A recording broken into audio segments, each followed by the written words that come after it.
कर्मों का फल। एक प्रेरणादायक कहानी। यह बात सत्य है कि कर्म फल से कोई नहीं बच पाया। आपका कर्म दिखने में तो बुरा हो सकता है, मगर आपकी नीयत सच्ची है तो फल भी आपको अच्छा ही मिलेगा। जिन कर्मों का फल वर्तमान में नहीं मिलता, उसे भोगने के लिए वह आत्मा नया शरीर धारण करती है और अपने नए जन्म में अपना फल अवश्य भोगती है। इस बात को एक कहानी के माध्यम से समझो। बहुत समय पहले की बात है। एक राज्य में राजा राज करता था। राजा एक दिन अपनी जन्मपत्री पढ़ रहा था। पढ़ते पढ़ते उस राजा को ख्याल आया कि जिस समय मेरा जन्म हुआ होगा, उस समय कितने लोगों का जन्म हुआ होगा, लेकिन वह सभी मेरी तरह राजा क्यों नहीं बने। राजा हर दिन इसी प्रश्न का उत्तर ढूंढने में लगा रहता, लेकिन उसे इस सवाल का जवाब नहीं मिल सका। फिर अपने प्रश्न का उत्तर पाने के लिए राजा अपने राज्य में बड़े बड़े बुद्धिमान व्यक्तियों को बुलाता है। राज्य में सभी बुद्धिमान व्यक्ति एकत्रित होते हैं। फिर राजा उनसे वही प्रश्न पूछता है। फिर सभी बुद्धिमान व्यक्ति इस प्रश्न के लिए गहन सोच विचार करने लगे। बुद्धिमान व्यक्ति सोच विचार करने के बाद उसके सवाल का जवाब न दे सके। उसी में एक बुजुर्ग बुद्धिमान भी बैठे हुए थे। थोड़ी देर बाद वह बोले कि इस प्रश्न का उत्तर तुम्हें एक महान साधु देंगे जो जंगल में तपस्या कर रहे हैं। यह सुनकर राजा अगले दिन अपने सैनिकों के साथ उस जंगल की ओर निकल पड़ा। कुछ दूर पहुंचते ही राजा को वहां एक छोटी सी कुटिया दिखाई दी। जब राजा उस कुटिया के पास पहुंचा तो उसने देखा कि एक साधु वहां बैठा आग के अंगारे खा रहा है। यह देखकर राजा चकित रह गया।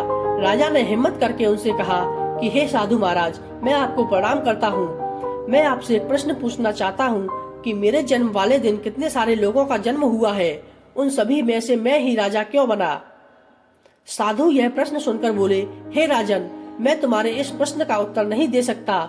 थोड़ा आगे चलकर तुम्हें एक और साधु मिलेंगे, वही तुम्हें इसका उत्तर दे सकते हैं। यह सुनकर राजा दूसरे साधु की तलाश में आगे निकल पड़ा। थोड़ा आगे चलते ही राजा को साधु दिखाई देता है और वह साधु मिट्टी खा रहा होता है। यह देखकर राजा हैरान रह जाता है।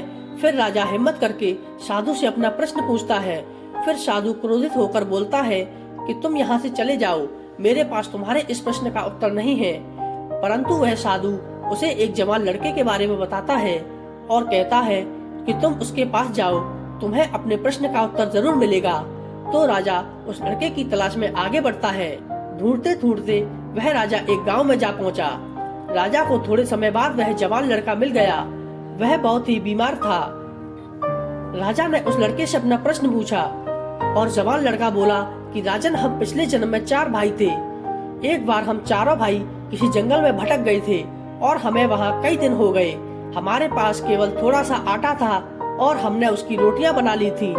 जैसे ही हम वह खाने लगते हैं, हमारे पास एक बाबा आते हैं।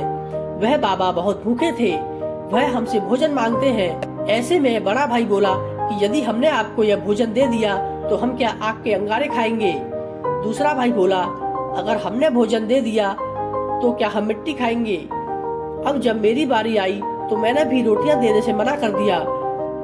परंतु राजन, तुम बहुत दयालु थे। तुमने अपने हिस्से का भोजन उस बाबा को देकर उसका पेट भरा और तुम्हारे उस पुण्य के कारण तुम इस जन्म में राजा बने।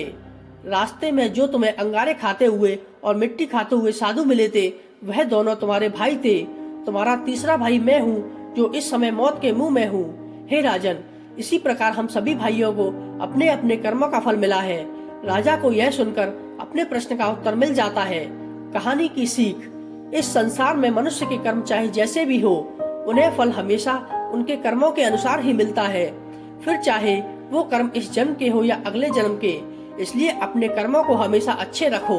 दोस्तों, आपको कहानी कैसी लगी हमें कमेंट में बताएं और रोजाना इसी प्रकार की जानकारी के लिए हमारे चैनल को सब्सक्राइब करना ना भूलें।